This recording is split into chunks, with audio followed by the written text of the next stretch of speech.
Ouvintes da Rádio Eclésia de Benguela, sejam todos bem-vindos a mais uma edição do programa Corrupção e Crime.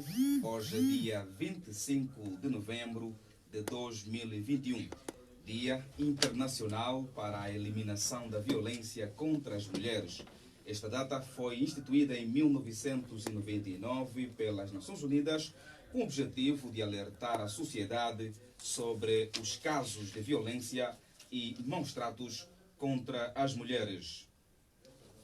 Mas antes, é importante dizer que o nosso objetivo é de reforçar a consciência dos cidadãos sobre os efeitos nefastos da corrupção e incentivar o desenvolvimento de uma estrutura jurídica de combate à corrupção. Nesta 25ª edição, garante a parte técnica António Mateus, coordena este espaço João Malavindele, na supervisão está Gabriel Romeu, controla a transmissão do programa na página do Facebook da Omunga, a Vistumbota e as estagiárias do ICRA de Luanda. O programa tem a produção e realização da Omunga com o apoio da Misério.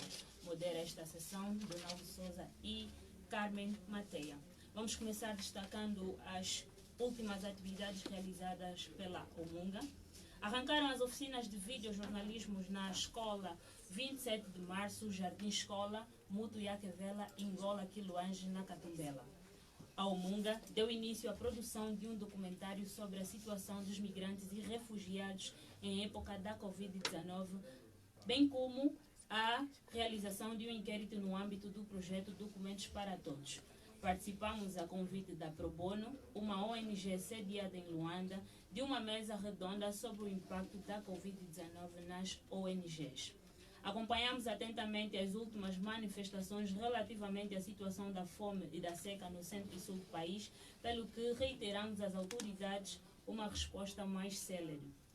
Temos previsto dar arranque aos debates universitários no âmbito do projeto Corrupção e Crime. Temos ainda previsto realizar em Luanda uma conferência sobre a situação dos imigrantes e refugiados em Angola com o lema Inclusão, Participação e Desenvolvimento, isto no âmbito do projeto Documentos para Todos. A Omunga tomou conhecimento do despejo que a senhora Irina Luz, de 38 anos, sofreu no dia 4 do mês de novembro, no bairro da Caponte, município do Lubito, e segundo ela, nasceu e viveu naquela casa durante 38 anos. A Omunga, em representação da Plataforma Sul, participou da 69ª sessão da Comissão Africana dos Direitos Humanos e dos Povos. Foram estas atividades realizadas pela Omunga nos últimos 15 dias. Nós não temos intenção de apoiar um lado, um partido, ou a nossa proposta é ajudar a resolver o problema. Quanto realmente, desde não sei quando até hoje, foi retirado do Estado ilicitamente, onde está, como é que foi, qual foi o percurso? Nós precisamos conhecer o percurso. Como é que fica? Não tem plano. Como é que vão viver assim? Como é que eu vou formar meus filhos? Basicamente, a corrupção é como a guerra. Ela destrói um país e fragiliza as nações.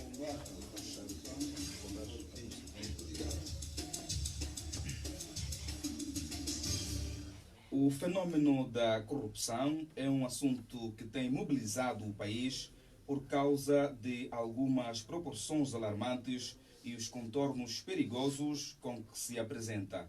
Segundo o Escritório das Nações Unidas sobre Drogas e Crime, a corrupção afeta desproporcionalmente populações vulneráveis e atinge os mais pobres, principalmente as mulheres, que representam uma parcela maior da pobreza do mundo. O que dizer dos grupos minoritários que, em muitas vezes, as suas situações são ignoradas por falta de representatividade suficiente e por não disporem de mecanismos necessários para irem adiante com suas denúncias.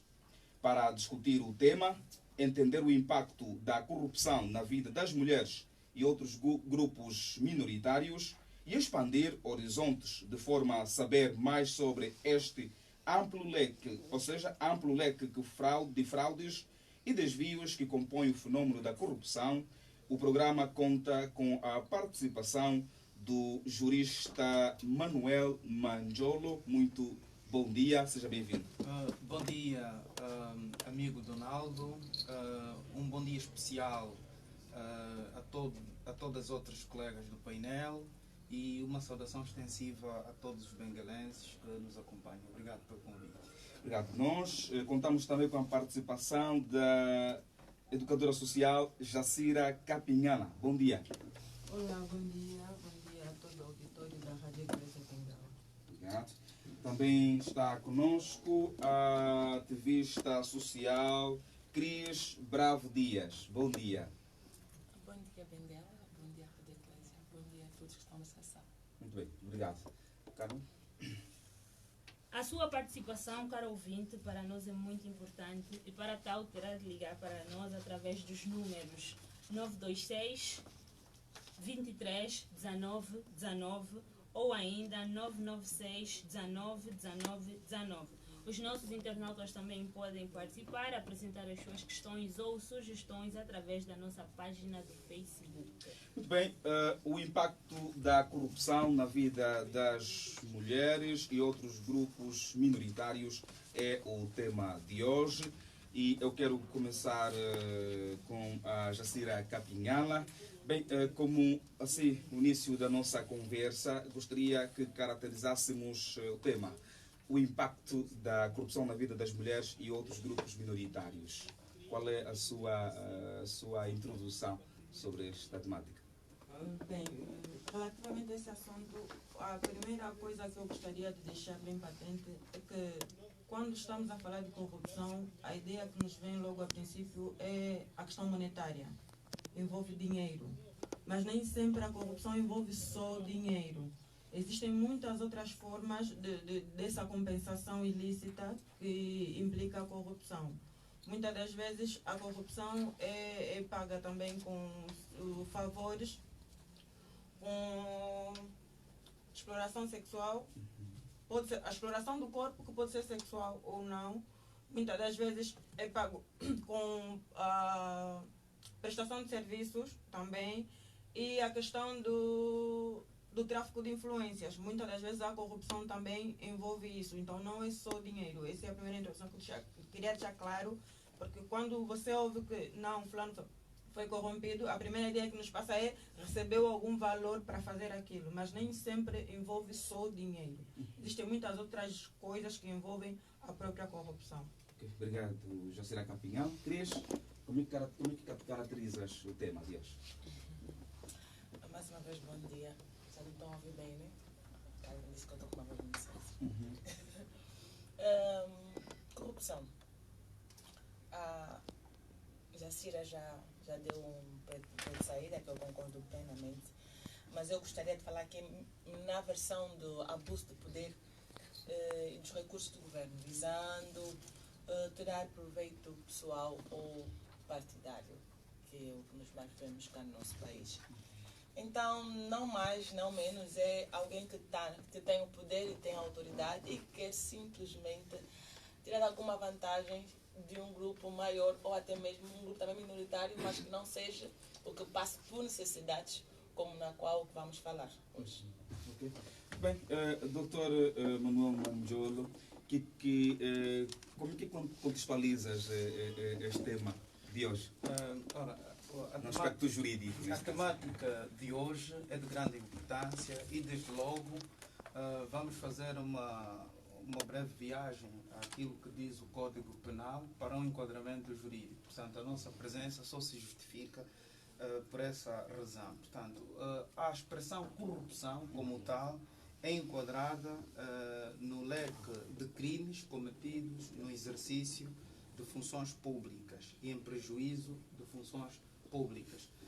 Algumas vezes ouvimos falar da expressão corrupção noutros domínios fora da atuação pública ou fora do exercício de funções públicas, o que é perfeitamente compreensível na medida em que a corrupção é um fenómeno social que abala as estruturas da sociedade, retarda o desenvolvimento harmonioso e sustentável de Angola, e que tem impactos muito negativos, não só na vida das mulheres, como também na vida dos homens e de outros grupos minoritários da sociedade. E hoje importa claramente nos atermos aos impactos na vida das mulheres, não é? Uma franja muito significativa da sociedade, muito banalizada no nosso contexto e, acima de tudo, algumas vezes muito desprezadas também por conta de algum complexo de superioridade dos homens. É muito notório. As mulheres muitas vezes têm de se submeter a atos de corrupção para obtenção de benefícios ou materializar os seus objetivos. Portanto, eu vou dar aqui alguns exemplos. Quer ascender na carreira, colocando-se a meritocracia de parte, muitas vezes as mulheres são submetidas a um conjunto de condições. Okay? E elas, cedendo essas condições, claro que também se colocam na condição de corruptoras, não é? Já que há corruptores ativos e há corruptores passivos. Portanto, o ativo é aquele que oferece dádivas no sentido de obter um conjunto de resultados, vantagens, e o passivo é aquele que consente. Logo, todos são corruptos. E as mulheres algumas vezes se submetem a um conjunto de situações, não é? Oferecendo mesmo o corpo para terem que materializar um conjunto de objetivos. E claro que isto tem impactos negativos, sobretudo na estabilidade das famílias. São as famílias que cada vez mais vão se degradando, não é? Já que a família é o núcleo essencial da organização da sociedade, e a mulher tem um papel muito grande na estabilização das famílias. São as mulheres que algumas vezes também são excluídas, não é? Em muitos domínios da atividade pública, e portanto aqui temos um bom tema para discutir e trazer sobretudo mais elementos para a compreensão da corrupção, não é? A corrupção que é orquestrada por mulheres, porque também as mulheres corrompem em vários segmentos, não são simplesmente vítimas, não é? Como se pode aventar, e trazer aqui um conjunto de soluções que possam contrariar esta corrupção, que é a tônica do discurso político nessa legislatura de Sua Excelência, Senhor Presidente da República de Angola. Portanto, ele quer combater a corrupção e todos os males que possam inquinar ou enfermar o erário. Tá? E nesse segmento as mulheres estão incluídas nessa grande luta. Jacira, o Dr. Manjolo falou aqui que muitas mulheres estão, ou seja, são submetidas a atos de corrupção em vários sítios, né? Várias instituições, por exemplo. O que é que está a acontecer? Bem, o que está a acontecer é que as políticas públicas não dão facilidades para as mulheres. E as mulheres são maior parte, ou seja, as famílias angolanas, a sua maioria são monoparentais. E são as mulheres as responsáveis pelas famílias. São elas que têm que fazer a matrícula do filho à escola. Muitas das vezes são elas que têm que fazer o registro dos filhos lá nos serviços notariados. Toda essa responsabilidade é incumbida à mãe. Existem muitas mães a criarem os filhos sem a presença do pai, sem o suporte do pai e sem o apoio de nenhum outro homem. E isso expõe elas a esse risco, a questão da corrupção, porque, vamos lá supor, ela precisa de ir à praça, vender para dar sustento aos filhos e também precisa ir fazer a matrícula do filho. Vai chegar para a escola lá e o diretor diz que tem que voltar amanhã. Esse excesso de burocracia que existe em muitas instituições públicas também condiciona isso. Imagina o que é para uma mãe ter que ficar 3 a 4 dias para ter que conseguir fazer a matrícula do filho. Imagina o que é para uma mãe que tem que procurar sustento para os filhos, ter que ficar uma semana inteira atrás de serviços notariados para poder adquirir a cédula do filho que vai dar acesso à formação ao filho. Isso é um processo desgastante para a própria mãe mulher que vai atrás desses serviços e ao mesmo tempo condiciona ela na aquisição de bens para os seus filhos. Então ela vai escolher E depois ali vem o diretor de escola que diz, não, tens que dar X para eu facilitar o teu processo. E aí ela fica dividida. Vou arranjar o dinheiro para facilitar o processo, para me dar mais dias, para eu poder ir à praça vender e trazer alguma coisa para os meus filhos comerem. Ou eu vou me privar de ir à praça vender para os meus filhos comerem e esperar que as coisas tomem o seu curso normal lá na escola para poder fazer a matrícula do filho.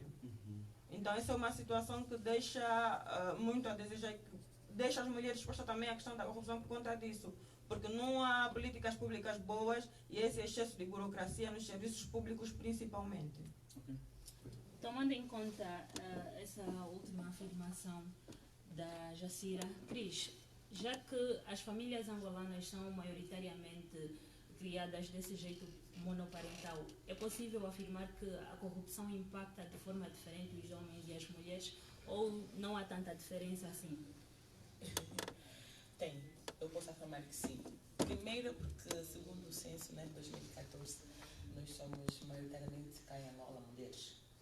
Se somos mulheres, quer dizer que somos nós que sentimos maior peso em tudo.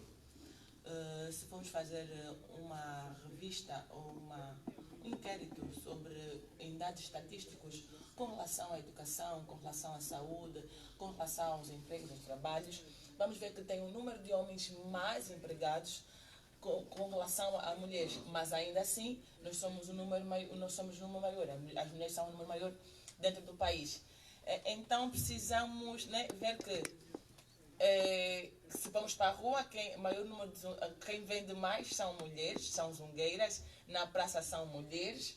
Então, eu acho que direta ou indiretamente há sim um impacto. Agora, eu trago uma perspectiva de que não é um impacto favorável, há impactos bons. Não é um impacto favorável. Vou-me apegar na deixa da Jacira com relação às políticas públicas. Eu acho muito bonito, e eu até estava a ler um pouco sobre o OGE relacionado com a mulher. É muito bonito os números lá pautados, é muito bonito as estatísticas feitas, mas a prática não nos leva a algo bom. Porque nós vemos, né, parece que a mulher é elevada a um grau por escrito, mas da vivência é totalmente diferente. E nós podemos ver isso sem lupas, a olho nu. Nós olhamos para a sociedade e encontramos essa dificuldade. Quando nós encontramos um menino na rua, um pedinte, nós não perguntamos onde está o teu pai. Nós perguntamos onde está a tua mãe. Então isso reflete que todo aquele mal, todo um erro social recai a uma mulher, né, de forma geral. Dr. Manjolo, visto que trabalha no campo jurídico, é possível também confirmar isso atendendo às reclamações, às denúncias, os casos? Também é observável isto? Dizer, em primeiro lugar, que todos os atores da família são chamados a assumir as suas responsabilidades dentro dela, de tal modo que ninguém dentro da estrutura familiar deve se exonerar das suas responsabilidades. Ora, há uma responsabilidade que a lei, oferece, dá à mulher, e há outra responsabilidade, naturalmente, que é dada aos homens. Logo, todos eles, de forma comum, devem assumir as suas responsabilidades com vista a garantir a estabilidade da própria família. Okay? Nada pode levar a que a mulher, olhando para as estruturas sociais, olhando sobretudo para as burocracias, as debilidades que ela mesma pode se deparar com elas no dia a dia, nada ainda pode levar a que a mulher entenda de livre e espontânea vontade recorrer à corrupção. Portanto, nós podemos inverter este fenómeno no sentido de elevarmos cada vez mais a nossa consciência jurídica de que o crime não compensa. Okay? O crime não compensa.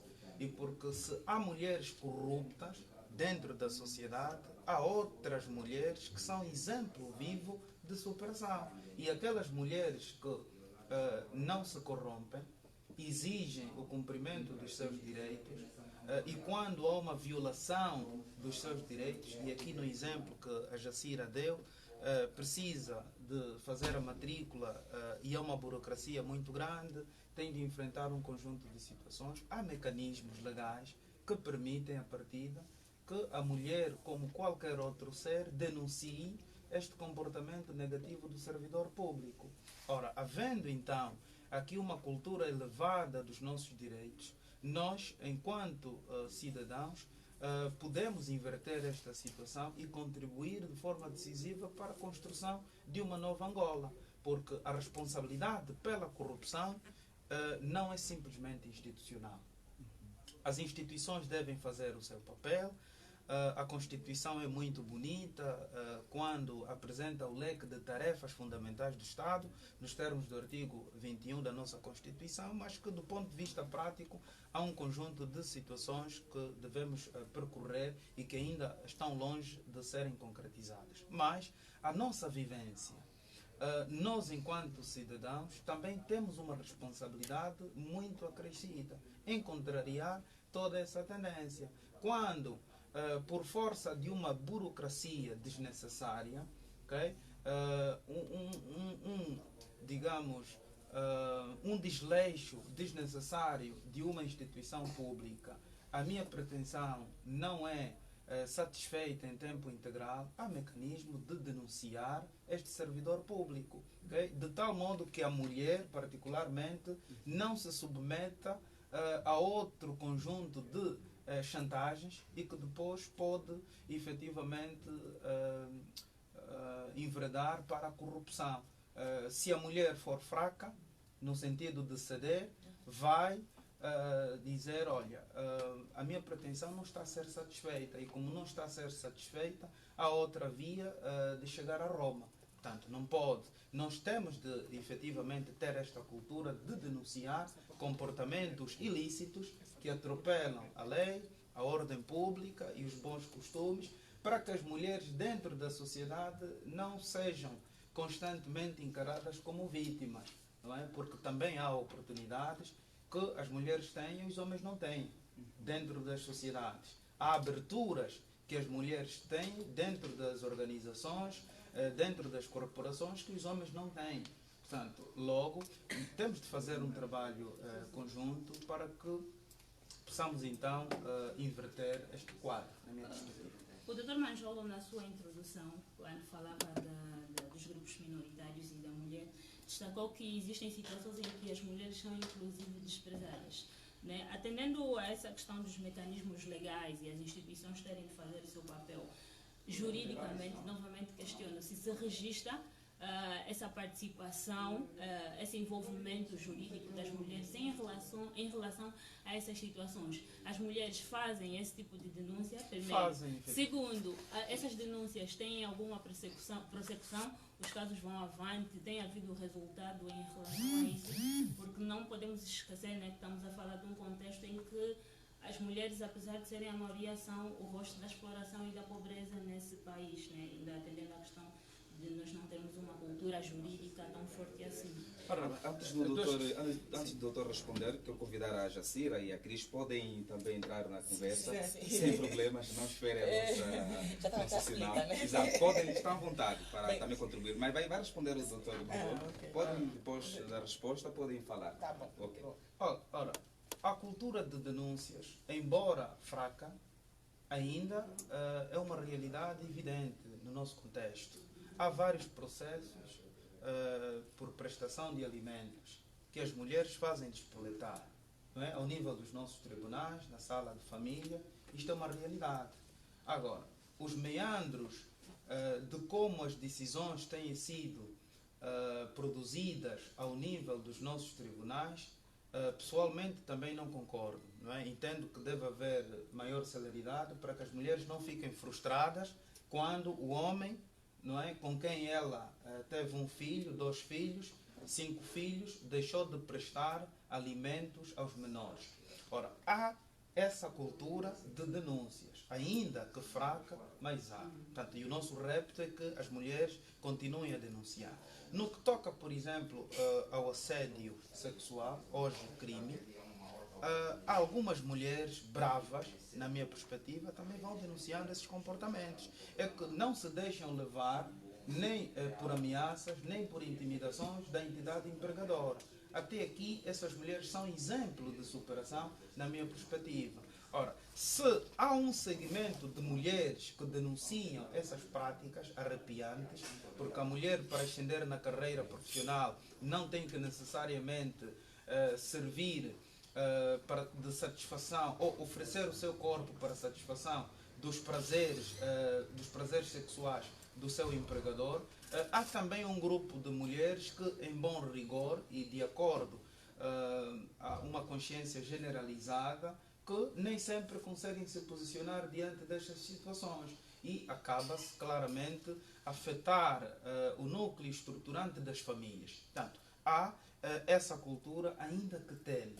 Portanto, e aos poucos nós temos de incentivar que as mulheres tenham a capacidade de denunciar comportamentos menos bons, tenham a capacidade de denunciar manobras dilatórias, não é? Orquestradas por homens, orquestradas por organizações, orquestradas por serviços públicos, onde todos os santos dias elas vão bater a porta para a obtenção de um serviço público. Portanto, as mulheres não têm que enveredar para uma outra via que não sejam as vias legais. Portanto, quer obter um documento pela via rápida, há mecanismos legais, portanto, pagam um emolumento que os serviços estipulam, mas não tem que fazer mais do que isto, não é? Porque a lei já determina o que é que o servidor público deve fazer. Portanto, havendo alguma normalidade, a mulher deve denunciar este comportamento negativo e se a questão não for levada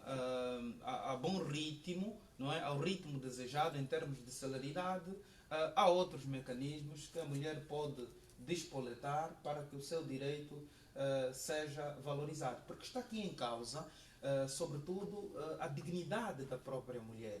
Okay? A dignidade da pessoa humana é um valor inultrapassável de qualquer direito. E Angola afirma-se como um Estado de Direito. Não faz sentido que uma mulher seja menosprezada, não é? Seja diminuída na sua essência e estrutura, não é? Seja humilhada e ela, não é, de por si, não faça alguma coisa. Ela pode fazer alguma coisa, pode reivindicar, pode pedir uma explicação. Por que é que eu reprovei neste concurso? Portanto, tinha tudo para provar. O que é que aconteceu? Quero uma explicação adicional. Isto não é problema nenhum. Portanto, este é o ponto de partida, na minha visão. Jacira, Cris. Acho que a Cris não, muito mais tempo à espera que eu. Calma aí, não. Ele começou com um discurso um pouco machista, mas agora já Obrigado pela sim. Mas sobre a política de denúncia, tem um problema nisso. É um processo muito longo e eu tenho estado a acompanhar esse processo de muitas mulheres que engravidam. Por exemplo, eu tenho uma amiga que, né, engravidou e o pai não dá assistência e demos a entrada do processo. É tão estranho que nós chegamos até ao tribunal, né, de família, e a pessoa, o homem, já tem esse complexo, porque primeiro ele fala, não, calma um pouco, ele vai mudar, às vezes é um susto. Tem essa conversa aí mal feita, que eu acho que quando eu chego até o tribunal é porque eu já refleti, eu preciso de dar entrada do processo e não preciso de conselho, o conselho já busquei fora. E aí, essa pessoa ainda vai a mim atrás. E com aquele assunto, né, que se, olha, se ficares comigo, é mais fácil teres uma resposta ou não. O tal dito assédio, que depois se eu esqueço pelo assédio, eu chego ao tribunal e quando pedem provas, as provas são verbais e quase que não têm peso nenhum. E eu sou a mulher que segundo muitos homens, que falaste por quê? Até se estudaste a tua imagem, se calasses a boca, ninguém saberia de nada. Então tem essas vertentes. Quanto ao impacto da corrupção, é assim, quando nós começamos com esse slogan dentro do país, que foi em 2017, né, após as eleições, deu uma impressão que queríamos resolver o problema dos que mais sofrem. Pensei nos pedintes, pensei nos cadeirantes, nas pessoas que vivem com deficiências físicas, pensei na melhoria da saúde, para a educação, para mulheres, mas não se reflete nisso. E fico mais triste ainda que alguns meses atrás me foi dito que o dinheiro que está a ser alavancado da luta contra a corrupção está a ser colocado no PIM. Se quando o PIM me foi apresentado, o PIM tinha dinheiro próprio e nem estava dentro do OGE, que era um dinheiro especificamente para isso. Então eu me pergunto, estamos a lutar contra a corrupção e vamos terminar já no próximo ano, porque o próximo ano é ano eleitoral e vem um novo slogan. Então, onde estão as verbas? Quem está a viver dessas verbas? Tenho a impressão infeliz de que a luta contra a corrupção trouxe mais desemprego. Porque vi empresas de grande porte, de empregador, a serem fechadas. Jovens a serem despedidos. Então, eu não sei qual é a procura do impacto, porque não vejo um impacto vantajoso ainda. Ainda não falo aula com essa verba que foi recolhida com a luta à corrupção, conseguimos chegar até aqui não. Eu vejo recuos. Então, eu acho que se tem um impacto, não tem um impacto favorável, não tem um impacto vantajoso para nós. Ainda sobre a cultura da denúncia, eu penso o seguinte, a cultura da denúncia só vai trazer benefícios se os órgãos do Estado funcionarem. Porque que não funcionam mesmo. Mesmo que eu vá, o que acontece às vezes é, eu vou fazer uma denúncia, quem vai me atender às vezes é que é a pessoa que eu vou denunciar. E tem vezes em que você vai para fazer a denúncia e a pessoa que está lá dentro já sabe o que você veio fazer. O que acontece ali? Há esse, não digo fazer desaparecer dos processos, né? Mas o processo não anda. A título de exemplo, é só procuramos saber quantas pessoas foram fazer uma denúncia com relação à corrupção e tiveram resposta. Só resposta. Sem saber se a resposta era satisfatória ou não. Só resposta. Não tem, não existe. Por quê? Porque os órgãos de Estado não funcionam. Não só os órgãos de Estado. A própria questão da corrupção é um assunto um bocadinho delicado também, porque muitas das vezes o que acontece é que quem vai fazer a queixa é uma pessoa que não tem nenhum poder, tanto financeiro como político, e vai fazer uma queixa contra alguém que tem um estatuto muito superior a dele. E quando chega lá para fazer a denúncia, o processo não anda. Não há dados estatísticos que afirmem que as mulheres são menos corruptas do que os homens, nem que os homens são menos corruptos do que as mulheres. Mas a Cris, durante a sua explanação, no exemplo que deu sobre o caso da sua amiga, acabou se notando um pouco de machismo por parte da instituição judicial, no caso.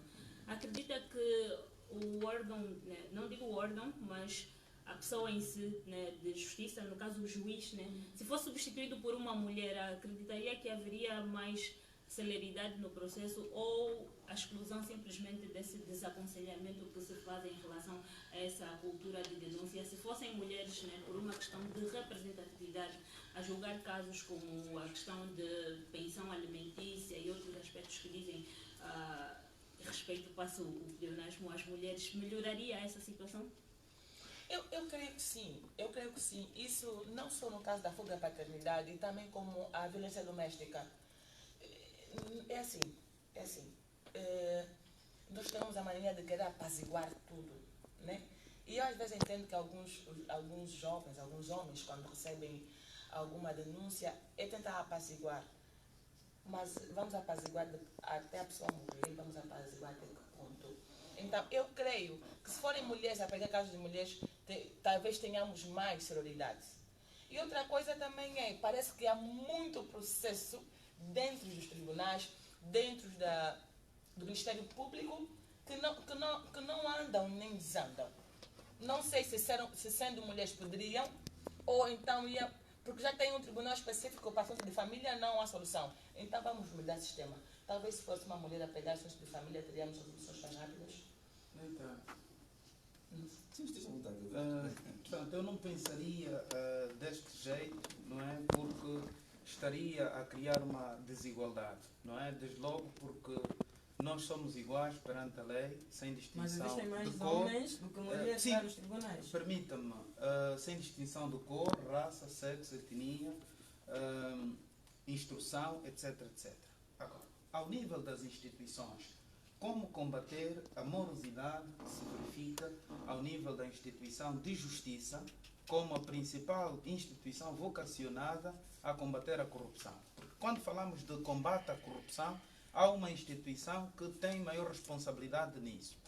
Ora, nós devíamos, a sociedade, os grupos de pressão, os partidos políticos, as igrejas, deviam instar o governo a melhorar as condições do setor da justiça. Não há justiça nenhuma, okay, em nenhuma parte do mundo com ausência de infraestruturas. Eu vou trazer aqui 3 vetores fundamentais. O primeiro vetor é o de natureza infraestrutural. Não há justiça célere sem infraestruturas. E nós em Angola temos este grande problema da ausência de infraestruturas. Não temos infraestruturas. Okay? Não há justiça nenhuma, não é, na minha perspectiva, com ausência de recursos humanos. Okay? E, havendo um déficit de recursos humanos, claramente que uma situação que podia ser resolvida com maior celeridade vai ser solucionada com pouca celeridade. E os processos vão levando anos e anos para serem concluídos. Não há justiça, não é? O último vetor, sem recursos financeiros.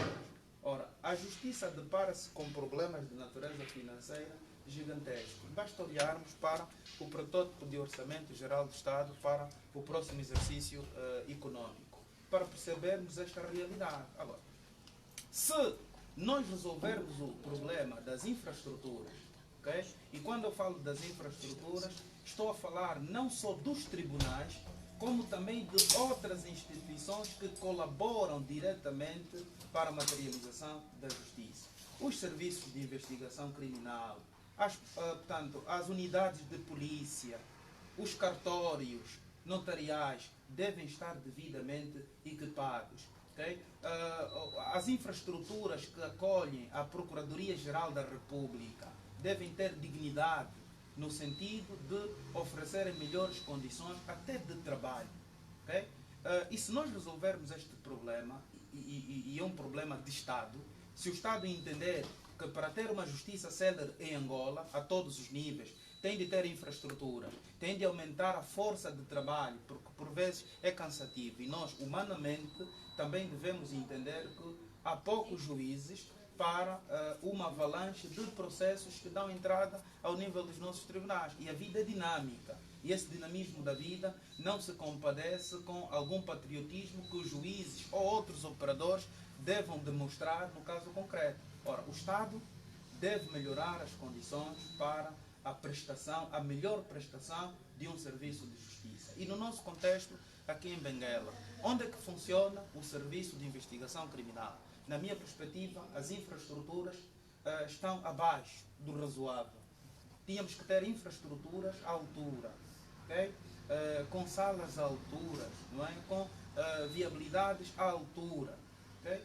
Ao nível de recursos humanos, alguém poderia dizer que o número de funcionários afetos aos serviços de investigação criminal, à polícia, aos tribunais, aos cartórios dos tribunais, sejam suficientes para o nosso contexto? Não. São insuficientes. E eles mesmos, em surdina, reclamam. Temos muitos processos, mas que somos poucos. Por que não se abre concursos públicos para resolvermos este problema de uma vez por todas? Portanto, porque eles também são nossos irmãos que lá trabalham. É importante que nós olhemos o problema nessa perspectiva. Não há combate à corrupção sem que as estruturas da linha da frente sejam elas modernizadas. Okay? E vai ajudar certamente o Presidente da República, que tem esta nota sonante no seu discurso e na sua governação, combater a corrupção, combater outras práticas menos boas, mas com infraestruturas modernas, na minha perspectiva. E claro que nessas infraestruturas podem estar homens e mulheres, cada um com uma responsabilidade do bem servir a justiça, é a minha perspectiva. Dá a impressão que temos que aceitar e vamos ficar assim. O doutor começou com a desigualdade. Eu queria trazer, eu acho que nós temos que, para minimizar a situação, nós temos que pegar o termo equidade. Quando nós pegamos o termo equidade, vamos conseguir entender que se já tem muitos homens a fazerem alguma coisa e não há resultados, podemos pegar um outro número melhor e elevar ao mesmo número, se calhar. vamos melhorar as estruturas. E se as pessoas que estiverem dentro não forem competentes? E se as pessoas que estiverem lá dentro não abraçam diretamente a justiça? É advogado? Não vai aos julgamentos? Os julgamentos não acontecem? Por que há julgamentos que saem antes, que demoram menos tempo, o processo demora menos tempo do que os outros? Por que eu tenho que ser chamada no off para acelerar o processo e outro não? Então quer dizer que até a estrutura tem. Se dizer que da falta de pessoal de trabalho, talvez seja. Mas a nível de corrupção ainda não é a estrutura. Ainda é a forma como cada um pega o seu serviço e valida. E valida. Porque né, eu pego e quero chamar, vem, faça assim. Não. Tem processo, tem número, cada processo tem o seu nível de investigação, o seu nível de inquérito para chegar a um ponto. Mas há assuntos que são bem mais urgentes. A colega Jacira? Sim. Eu estou com muitos nomes na cabeça. Desculpem. No princípio falou sobre...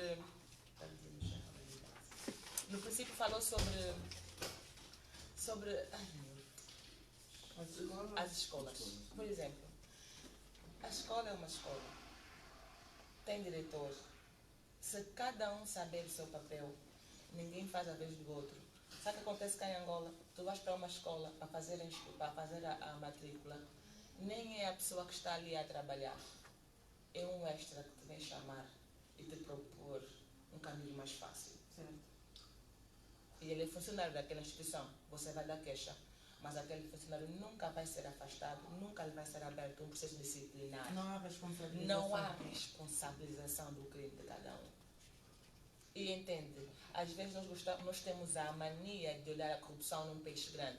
Nós podemos primeiro combater a corrupção nos peixes pequenos, aqui bem na base.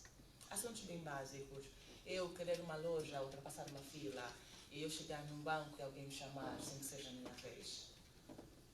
É até um segurança do multicaixa, do multibanco, que diz, não, vou levantar o dinheiro por ti, me dá só 1.000, como diz uma das outras, uma fezada. Então, eu ainda acho que pode ter 1000 estruturas, mas se não tivermos consciência, ninguém vai combater a corrupção. Sim, além dessa questão das estruturas, eu penso que também falta de vontade política. Porque quando eles querem fazer algumas coisas, eles fazem. Aquilo de exemplo são os campos que construíram para o CANE. Levou quanto tempo para construir nos campos? No total, a hemodiálise de Benguela que foi inaugurada, agora ter um abajur, aquilo é 1 milhão. Aqui no hospital, não sei qual a necessidade de ter um abajur daquele tamanho, aquilo é algo de palácio mesmo, não é do hospital. É falta de vontade política, porque quando eles querem, eles fazem. Fazem muito bem feito. Então não são as estruturas que vão ditar isso que a Cris disse. Quem está lá dentro precisa estar consciente que eu vim aqui fazer o meu trabalho é esse. O que nem muitas vezes acontece. Essa questão do tráfico de influências também tem muito disso. A título de exemplo é quando vamos fazer registro de nascimento. Tens que chegar às 4, falar com segurança, pôr o nome na lista, para quando chegares, seres um dos primeiros a entrar. Mas esse processo de falar com segurança já envolve algum valor ou algum outro tipo de serviço em troca. Nunca é só falar com segurança. Quando numa instituição organizada, não haveria necessidade de termos que ir para lá às 4 da manhã, colocar o nome na lista que fica com segurança da instituição, para depois poder fazer registro de nascimento do meu próprio filho. Não existe. Não dá. Então, enquanto não houver vontade política, não vão funcionar. Se as instituições não funcionam, a corrupção não vai estar nem sequer minimizada. A tendência vai sempre crescer. É verdade. Então concordamos que o problema também é de natureza infraestrutural, porque imagine que uma mulher colocada num determinado serviço, quer da saúde, educação, justiça, economia, finanças, por que ela tem de se sentir atraída a corromper ou se deixar corromper? Há vários fatores. As condições sociais que ela mesma enfrenta no dia a dia para satisfazer um conjunto de necessidades do seu agregado. Isto aqui é direito em ação. Okay?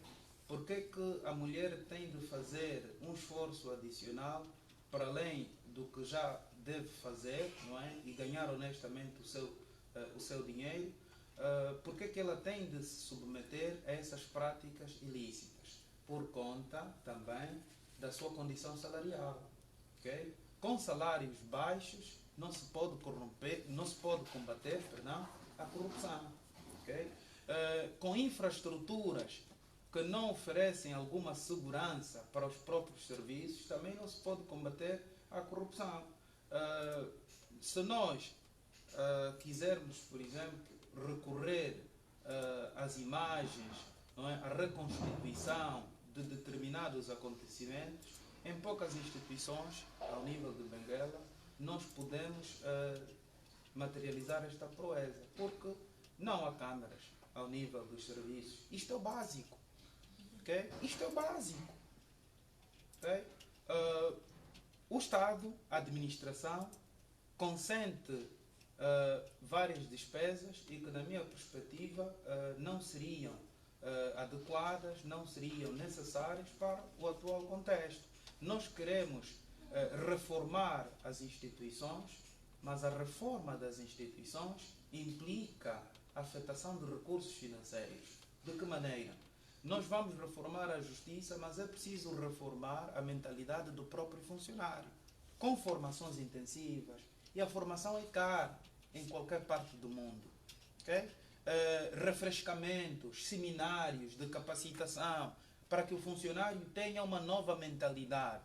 Okay? É bom que se quebre aquela mentalidade de um funcionário que facilmente se deixa corromper para um funcionário que olhe para os valores do funcionalismo público com uma outra responsabilidade.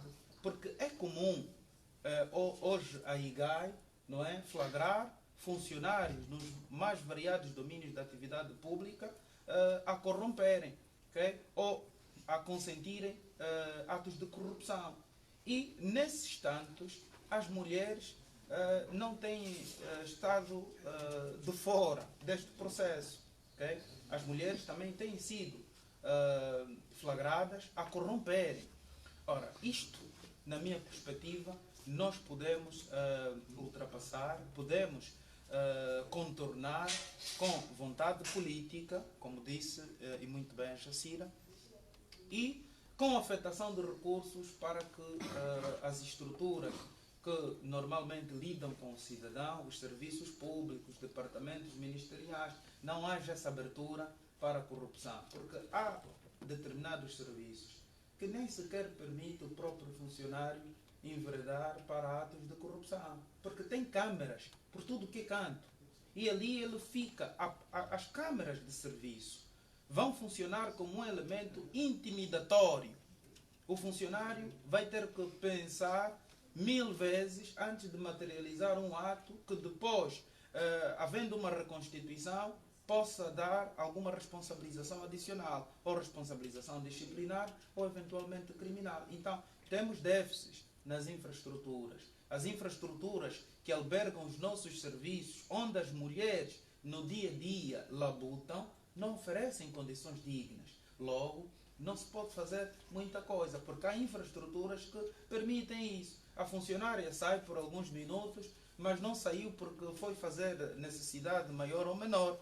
Foi porque foi estabelecer algum contacto com um utente. Okay? Os serviços permitem.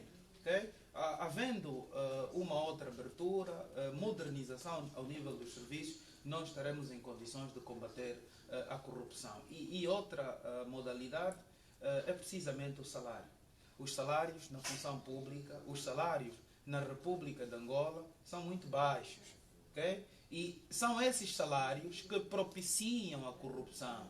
Okay? E poucos funcionários públicos, poucos agentes têm a cultura, digamos, de não enveredar para o crime. Portanto, o crime não compensa, evidentemente, mas a necessidade é tão grande. E diante da necessidade, algumas vezes a mãe de família, que não tem pai, não é? O pai fugiu das suas responsabilidades, não paga as prestações já há 3 anos, tem que criar alternativas, não é? Não estamos nós a incentivar a corrupção, mas estamos a fazer um diagnóstico realista. Por que as mulheres corrompem? Por que se deixam corromper? Porque não têm rendimentos capazes de satisfazer as suas necessidades. As necessidades de quê? Do seu agregado familiar. Logo corrompem. Okay? Logo enveredam para práticas sexuais, okay? Fora do lar. Isto é uma realidade e nós temos que trazer aqui à baila, apontar este fenómeno com normalidade. Muito bem, queremos fazer lembrar aos nossos estimados ouvintes, estamos a falar hoje sobre o impacto da corrupção na vida das mulheres e outros grupos minoritários. Você pode também participar ligando para o 926 23 19 19, 996 19 19 19, e os nossos convidados são o jurista Manuel Manjolo, Jacira Capinhala, educadora social, e Cris Bravo Dias.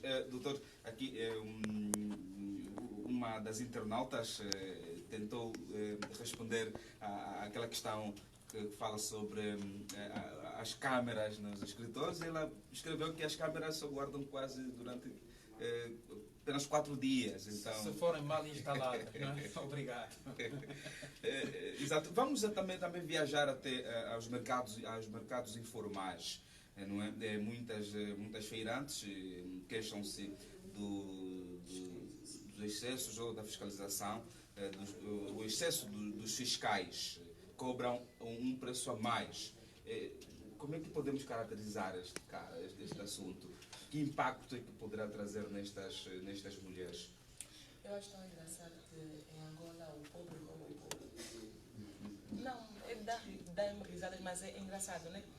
Porque você já não tem nada, também vai roubar quem não tem. E eu, por acaso, às vezes na praça eu sento com as senhoras e fico eles vão e é muito dinheiro que os mercados fazem, só que a gente não vê o retorno. Você vai aonde ninguém descobriu ainda. A me investigar mais.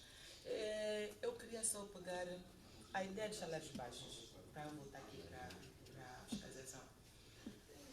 Podíamos ter salários altos cá em Angola, mas vamos ter salários altos cá em Angola com uma cesta básica totalmente alta, maluca, descontrolada.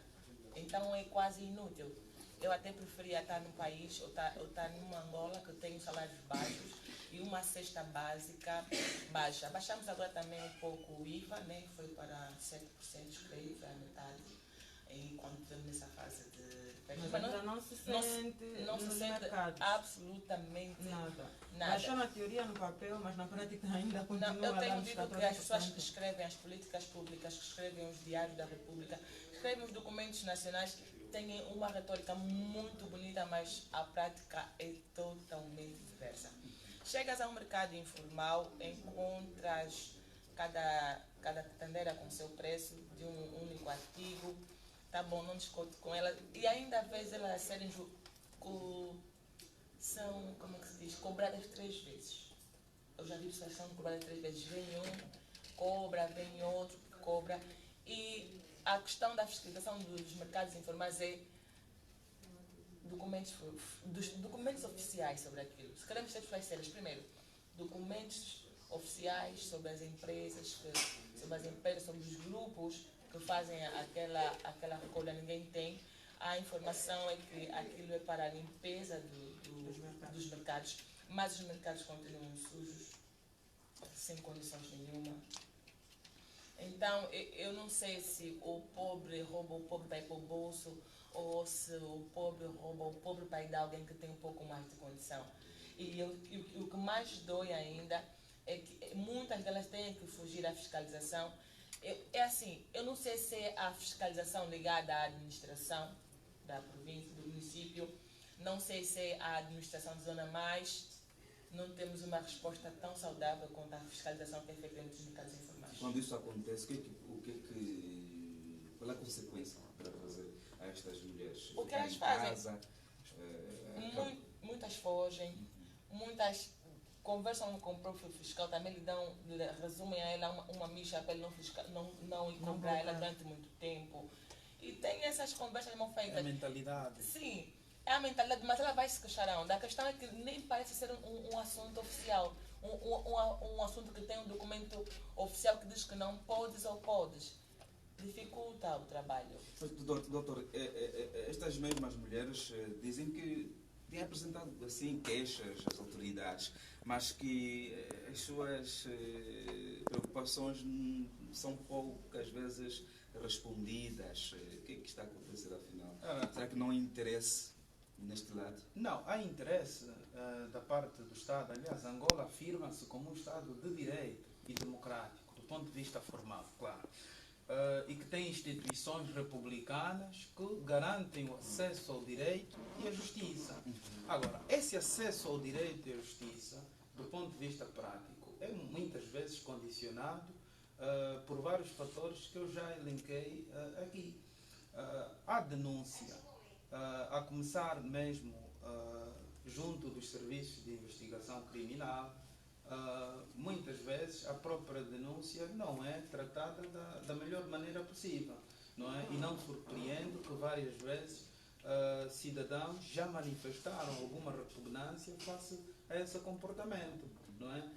Muitas horas para materializar a própria denúncia, a falta de meios de trabalho por parte dos oficiais dos serviços de investigação criminal. Isto ainda agudiza mais esta pretensão de se materializar a justiça. Portanto, mas há a intenção, portanto, a intenção está lá, mas tem que se contrariar claramente com melhores condições por parte de todos os atores que concorrem diretamente para a materialização da justiça. Mas eu queria aqui rebater a questão do salário. Ora, a questão do salário tem de ser adequado à estrutura de preços. Okay? Atualmente, os angolanos ganham mal, ganham abaixo, pessimamente mal. Esta é uma realidade que nós não podemos escamotear, e eu falo enquanto académico. Estes salários não ajudam as mulheres, não ajudam os grupos vulneráveis, porque a ânsia de delinquir, a ânsia de enveredar para o crime por parte da mulher tem uma justificação plausível. Ela quer enveredar para a prostituição, por exemplo, vai oferecer o seu corpo em troca de valores monetários, porque tem que satisfazer um conjunto de necessidades que o seu ordenado mensalmente não lhe consegue satisfazer. Ora, se o Estado melhorar a condição salarial dos angolanos, claro que pode haver aqui uma lógica gradual, não repentina, de melhorias, e adequando a estrutura de preços. Em Angola há uma desordem muito grande no que toca à regulação de preços. A entidade reguladora de preços, o próprio Ministério das Finanças, tem de olhar para o preço com uma outra responsabilidade. Há preços fixos, há preços vigiados, mas que na prática nós não notamos isto. E depois tem influência claramente muito negativa na vida das mulheres. Não é? E pode-se alterar com um trabalho concertado. A sociedade tem de instar o governo constantemente. As igrejas têm que constantemente apelar à consciência do governo para que possa mudar o quadro, para que possa criar uma cultura de fiscalização muito forte. Porque não havendo fiscalização, as condições de vida dos cidadãos e particularmente das mulheres, estamos a falar das mulheres, degrada-se consideravelmente, porque se muitos no seio da família não assumem suas responsabilidades, a realidade e a história nos mostra que todas as responsabilidades quase que ficam debaixo dos ombros das mulheres. E aqui é muito importante que o Estado faça alguma coisa. E pode sim fazer. Okay? Pode haver esta vontade no sentido de se fazer. E porque as necessidades coletivas primárias e secundárias devem ser satisfeitas numa lógica de prioridade. O Estado deve priorizar aquilo que é fundamental. E atualmente, o que é que pode minimamente dignificar as mulheres? É o salário que elas recebem, fruto da atividade manual ou intelectual que prestam por conta de uma entidade empregadora e que no final consiga, com o dinheiro arrecadado, fruto do seu trabalho, pagar a escola do seu filho, comprar ali alguns alimentos que integram a cesta básica e satisfazer as suas necessidades com a mobilidade. Agora, não sendo possível isto, as mulheres vão continuar a ser o rosto, muitas vezes, da corrupção. Okay? Dando só aqui uma chega relativamente aos salários, eu tinha um professor que dizia assim: enquanto o patrão for dono da padaria, o pão nunca vai estar sozinho. Quando o doutor falava da desordem na regulação dos preços, ali o maior problema é quem presta os serviços é o mesmo que fiscaliza. Logo, nunca vamos ter preços acessíveis, porque ele vai sempre primar por seus interesses. Em momento algum vai pensar no interesse do consumidor, em especial das mulheres. Ele vai dar um preço que sabe que vai lucrar com isso. Nunca vamos ter salários justos quando eles forem as pessoas que prestam os serviços e são eles também que fiscalizam. Então, quando houver essa separação, que quem fiscaliza só fiscaliza e quem presta serviço só presta serviços, acredito que ali haverá uma melhoria. Ok. Indo agora para o extremo do nosso tema, que é sobre os grupos minoritários. Nós chamamos de minorias quando quantitativamente, na verdade, eles são a maioria da população. Né? São os grupos que historicamente vão sendo excluídos por questões étnicas, questões de origem, por género, questões financeiras ou mesmo pela sua sexualidade. E nesse conceito entram os idosos, as pessoas em situação de vulnerabilidade, as pessoas portadoras de necessidades especiais, dentro daquilo que tem sido o vosso trabalho social e juridicamente, e atendendo também as vossas observações, como é que vivem essas pessoas em Angola, né? Essas pessoas que fazem parte desses grupos minoritários. Vamos começar mesmo pela Jacira. Olha, é triste de se ver e muito doloroso, principalmente as enchentes no BBC. Os idosos vão lá para receber um dinheiro que é deles por direito, mas ficam lá pendurados horas e horas para ter acesso a um valor que também já não supre as necessidades básicas do próprio idoso. Já não supre. Ainda assim, para ter acesso, precisa passar por esse processo todo. E ali também depois entra a questão da corrupção outra vez. Vai aparecer um segurança que vai dizer que pode ajudar, mas em contrapartida o idoso tem que dar uma parte do dinheiro. Então é preciso que o Estado, principalmente, possa velar por isso. Porque é mesmo triste e muito doloroso ver aquela situação que estão expostos os idosos. Primeiro é que eles não conseguem, não têm o domínio das TIC, que no caso, se tivessem, seria uma questão um bocadinho facilitada com relação aos multicaixas de companhia, mas não têm. Têm de estar mesmo lá no banco e que também o atendimento lá não é dos melhores. Então os idosos, acredito serem a franja que mais sofre com relação a isso. Devem ser o grupo minoritário que mais sofre com relação mesmo à questão da corrupção e dos acessos aos serviços públicos. Cris? É assim, eu acho que o impacto da luta contra a corrupção não faz uma diferença, só está a os prejudicar.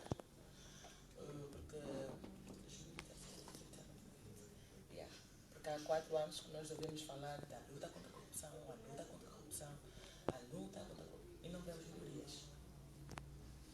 Os idosos continuam sendo idosos, sem condições nenhuma, que hoje se tu falas à tua mãe que não, mãe, depois quando eu disser vou te pôr no beirão, tu estás a dizer que vais me matar, né? Indiretamente. Já que em outros países, quando tu dizes que vais levar a tua mãe pobre, ela fica feliz porque sabe que tem mais atenção às vezes com relação às casas. Temos o pessoal que vive nas comunidades. Não se sente, não há diferença. Continuamos a encontrar escolas de chapa, continuamos a encontrar professores que saem até dos municípios sedes para as localidades mais rurais, sem condição nenhuma. A água, estamos aqui no município sede. A água que ela sai turva na torneira ainda. Temos o grupo dos albinos, são pessoas que têm tratamentos especiais por cada pele. Não tem resposta para essas situações. O nosso OGE não mudou em nada. sério que quando eu ouvi a luta contra a corrupção, eu pensei, uau, vamos encontrar um OGE que vai pegar na educação e aumentar a percentagem, vai pegar para a saúde. E eu sonhei num país assim. Bem sincera, sonhei em um país, não vamos chegar até o topo, não vou falar nem das Américas, nem da Europa, mas vamos ser uma Angola que, pelo menos como a África aqui perto, tem alguma semelhança. E nós não sentimos esse impacto. Quem era pobre só ficou mais pobre ainda, porque nós que se achávamos um bocadinho ricos, também já não temos mesmo nada, estamos todos quase miseráveis. Não tem impacto, porque eu não posso pensar no impacto negativo que eu vejo. Eu gostaria de ter um impacto positivo e ver essas pessoas e ver os idosos com políticas públicas saudáveis para eles, de melhoria. Pelo menos porque assim, até um idoso que tem um cartão de segurança social, que já está na reforma, ainda tem que chegar e ficar na fila e pagar uma consulta. Desculpa, não tem impacto nenhum, não tem vantagem nenhuma da corrupção para as pessoas. Doutor Manjolo, quando falava sobre a questão da cultura jurídica e de denúncia por parte das mulheres, dizia que, apesar de ser de um fluxo muito fraco, ocorrem essas denúncias. E quanto aos outros grupos minoritários, também há como é que é o fluxo, acontecem essas denúncias, ou os idosos, as pessoas portadoras de necessidades especiais, a comunidade LGBTQIA+, e outros grupos minoritários não chegam até esse ponto? Relativamente a esses grupos, eu penso que a proporção é a mesma. Não há efetivamente grande celeridade no tratamento de algumas questões que sejam levantadas por esses grupos, mesmo no repto que por vezes determinados grupos levantam para a mobilidade. Estou a falar, por exemplo, das pessoas portadoras de necessidades especiais. Não há esta grande vontade de se alterar o quadro, na minha perspectiva, porque quando o problema é recorrente, o entendimento que nós devemos ter é esse, de não haver aqui vontade política de se alterar. Não só ao nível das instituições públicas, mas também ao nível das instituições privadas. Há ainda esta grande inércia, na minha perspectiva, muito má, e que devemos alterar a todo custo, e as instituições que nos acompanham devem alterar, sobretudo a mobilidade, um grande problema muito recorrente que nem sequer permite que as pessoas portadoras de deficiência ou de necessidades especiais consigam aceder facilmente às suas estruturas. Portanto, isto para além de ser um problema de grande responsabilidade e atualidade, também passa a ser uma vergonha para uma instituição pública ou uma outra instituição privada que tem rendimentos e que exclui com os seus acessos este grupo de cidadãos. Queria tocar um pouco na questão dos idosos que ficam expostos ao sol ao nível do Banco de Poupança e Crédito. O BNA, enquanto Banco Supervisor de Angola, emitiu um comunicado no dia 23 de novembro, muito recente, relativamente à domiciliação de salários por funcionários públicos. E aqui o repto que fica é o mesmo. Os funcionários públicos não são obrigados a continuar no BPC. Okay? O BPC, o foco é o BPC, por que razão? Por ser um banco tecnicamente desorganizado, okay? Por ser um banco com muitos problemas, com muitas vulnerabilidades nos últimos tempos. Não é? Há problemas de sistemas, há problemas de cartões, há problemas de várias ordem e que a sociedade tem acompanhado de forma serena, de forma impávida, e aqui o BNA, entendendo e levando as preocupações dos cidadãos, mais uma vez fez lembrar a todos os pensionistas, outros trabalhadores em distintos segmentos da atividade pública, que não é obrigatório que permaneçam com os seus salários domiciliados no BPC. Então podem ter uma alternativa. E aqui o que prepondera é sobretudo a liberdade das partes. Eu tenho ampla liberdade de ver os meus salários domiciliados em qualquer banco. Portanto, de acordo com a minha consciência, de acordo com o meu entendimento. E as instituições não podem travar não podem colocar obstáculos para a materialização da pretensão de qualquer pensionista, de qualquer trabalhador. E desta forma evitamos a que os idosos continuem ainda mais nas situações de vulnerabilidade a que já estão expostos, não é? Face à idade.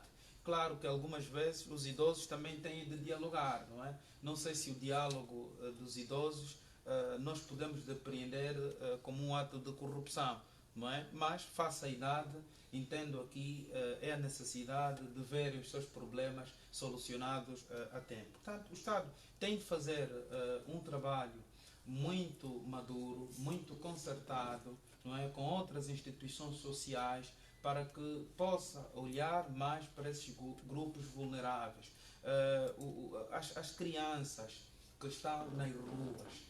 Ainda há um número significativo. O governo provincial de Benguela tem feito um trabalho de recolha das crianças, mas, e aqui lanço o repto, quem me está a ouvir, que possa portanto, fazer uma averiguação. Ainda há um número de crianças consideráveis nas artérias da cidade de Benguela, tanto como pedintes, muitas delas a assaltarem, a se embarcarem e a cometerem ilícitos penais. Portanto, e aqui, mais uma vez, a grande responsabilidade da parte do Estado. Por outra, também queria tocar na questão de um sistema de segurança social muito forte para as mulheres, não é? Isto pode, efetivamente, também diminuir a corrupção. Algumas mulheres, depois de prestarem a sua atividade manual durante a vida toda, deparam-se com uma situação catastrófica. Quase que não encontram nenhum valor na segurança social. Isto cria uma frustração muito grande. Devemos também chamar aqui a responsabilidade a esta segurança, a esta instituição, o INSS, para que olhe para o sistema de proteção social com uma outra visão, para que depois, no futuro, já as mulheres, estando na reforma, não tenham a necessidade de ter que criar outras dinâmicas que possamos depreender como verdadeiros atos de corrupção. O doutor falou aqui sobre os grupos minoritários, ou seja, disse que não há grande celeridade nas questões levantadas pelos grupos minoritários. Lá também em casa, nos ouvidos, querem perceber mesmo porquê que as questões que são mais levantadas pelos grupos minoritários, não há assim uma resposta rápida. Ora, numa ordem de prioridade, a justiça é para todos os cidadãos, não é? E aqui impera o princípio da igualdade, mas há que acautelarem-se situações mais urgentes, ok? Prestação de alimentos para os meninos, ok? É urgente. Não faz sentido que um processo ao nível dos nossos tribunais tenha que demorar 2 anos. Não faz sentido. E para mim é arrepiante perceber que uma criança fica inibida de ter alimentos, não é? Entenda-se aqui tudo aquilo que possa contribuir para o desenvolvimento dessa mesma criança, vestuário, comida, etc, etc. Enquanto que o pai está bem localizado e, por vezes, porque o pai não fala com a mãe, também não quer outros contactos, senão aqueles que decorrem das autoridades legais. Portanto, os tribunais devem criar outros mecanismos de resolução desses problemas, desses grupos minoritários. No que toca, por exemplo, às situações que as pessoas com deficiência levantam no dia a dia, nos acessos, a questão da exclusão social, não é? A exclusão porque não tem outras valências que, em bom rigor, possa atrair a entidade empregadora. Aqui nós devemos reformar e repensar as cotas, não é? Para estes grupos, na medida em que, tendo uma deficiência física, isto não quer traduzir, não é? Nem por maioria, nem por minoria de razão, que estes cidadãos não tenham outras capacidades que possam ser uma mais-valia para o desenvolvimento das empresas. Então é uma questão também de mentalidade. devemos renovar a nossa consciência e o Estado tem de atuar, tem de fiscalizar, tem de bater na mesma tecla. Ainda há muitos cidadãos com necessidades especiais em casa, mas que com talentos diversos, não é? E que podem ajudar várias empresas, que têm várias valências, mas que não são tidos nem achados. Portanto, isto é exclusão social. O Angola afirma-se como um Estado que promove a inclusão social, mas estes grupos ainda são praticamente excluídos. Ao nível dos nossos tribunais, também há pouca mobilidade para indivíduos com necessidades especiais. Se um tribunal é construído já com este paradigma, outras instituições que não promovem diretamente a justiça por não ser sua competência ou sua atribuição constitucional, o que é que essas instituições vão fazer? Então temos de reformular, temos de trabalhar na mentalidade das instituições, despartidarizar a consciência das pessoas e construir claramente um Estado novo, um Estado com aberturas, onde a mulher não tem que se submeter a caprichos por conta de um hambúrguer. Portanto, onde a mulher não tem que se submeter a caprichos por conta de 1000 kwanzas. Okay? Não falamos da prostituição ao nível de Benguela, mas vou fazer aqui uma denúncia para que as autoridades tenham nota muito significativa. Há um grupo de mulheres no período da noite que ficam, sobretudo, nos arredores das bombas de combustíveis, ali para quem vai ao Calunga. Portanto, é um grupo muito significativo a prostituir-se. Portanto, por conta de quê? Portanto, por conta de valores financeiros para satisfazerem as suas necessidades. O Estado também deve olhar para esta preocupação e, se forem constatar in loco, vão perceber claramente que esta denúncia que estou aqui a fazer é fidedigna, é real, porque já tive que ajudar uma pessoa que veio em direção a mim, bateu a porta do carro e queria, portanto, me oferecer os seus serviços. Eu disse que não. A minha consciência não me permite fazer isso, desde logo porque tenho outras responsabilidades, mas que o Estado não pode deixar este grupo de parte. Não é? O Estado tem de fazer alguma coisa. A Cris quer Só uma acrescentar? questãozinha. O Estado angolano considera a prostituição como crime de... O Estado é neutro. O Estado angolano é neutro no que toca à prostituição. Mas eu aqui alerto para este fenómeno do ponto de vista das outras consequências que a própria prática de prostituição pode propiciar para a estabilidade das famílias. Okay? E o Estado tem a responsabilidade de salvaguardar a estabilidade das famílias e de nunca permitir que grupos dentro da família tenham que se oferecer, tenham que alienar a sua personalidade, a sua consciência por troca de valores para terem que satisfazer as suas necessidades. Eu olho mais para as consequências sociais do que propriamente para o ato. Ok, vamos só ler os comentários dos nossos internautas. O Arthur Aquiles Barraza escreveu: bom dia a todos no estúdio e aos ouvintes na rádio, para dizer que há corrupção no seio, acho que para escrever, das mulheres, é um facto. Há vários fatores e uma delas é a pobreza. As políticas implementadas não têm sido corretas para eliminar esse mal. Precisamos corrigir isso porque a própria corrupção desvaloriza a pessoa. Arthur Barraza. O Antônio Jorge escreveu: saudações extensivas a todos os ouvintes da Rádio Eclésia de Benguela e aos convidados ali presentes. Estou ligado ao programa a partir de Benguela. Parabéns pela seleção do tema. Na verdade, são vários os impactos que a corrupção pode causar na vida das mulheres e outros grupos minoritários, desde a falta de direitos iguais e de oportunidades, à prostituição e o agravamento da pobreza por parte de quem já é pobre. Por conseguinte, é preciso mudar as políticas de combate à corrupção, porque a que está sendo utilizado não tem surtido efeito no sentido de ser seletivo e não abranger a todos. A Isabel também comentou que a utilização das câmaras de vigilância apenas demoram 4 dias, escreveu a nossa internauta. E temos o Dorivaldo Razão, pede um abraço, e Giovanni Utal escreveu: viva o mundo sempre em frente na defesa dos direitos do homem. Temos estes são apenas alguns comentários que os nossos internautas escreveram, estes que estão nos a acompanhar a partir da nossa página do Facebook. Queremos convidar também os nossos ouvintes. Temos ainda poucos minutinhos para a nossa conversa. Carmen.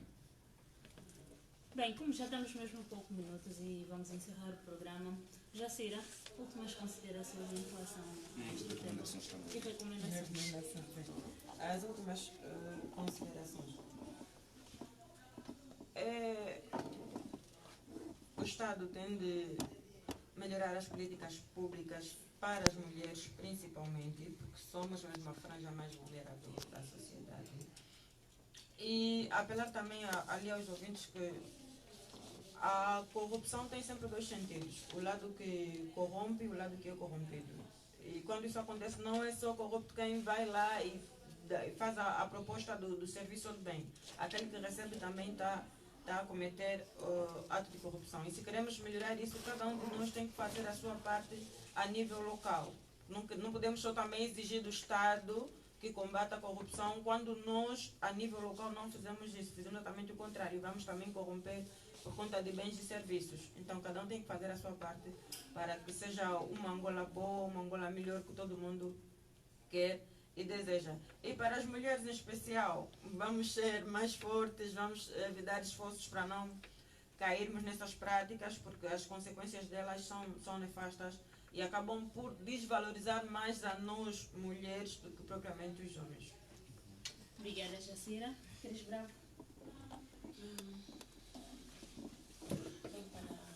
Para fechar, né? Eu queria deixar um recado para as mulheres dela, não só que está no Facebook, que eu acho que o bom senso, a escolha de bem tem muito a ver com o que nós queremos ser. Então nós podemos escolher entre ser corrupto ou não ser. E a melhor escolha é não ser. E vamos também aqui apoiar a ideia do nosso jurista.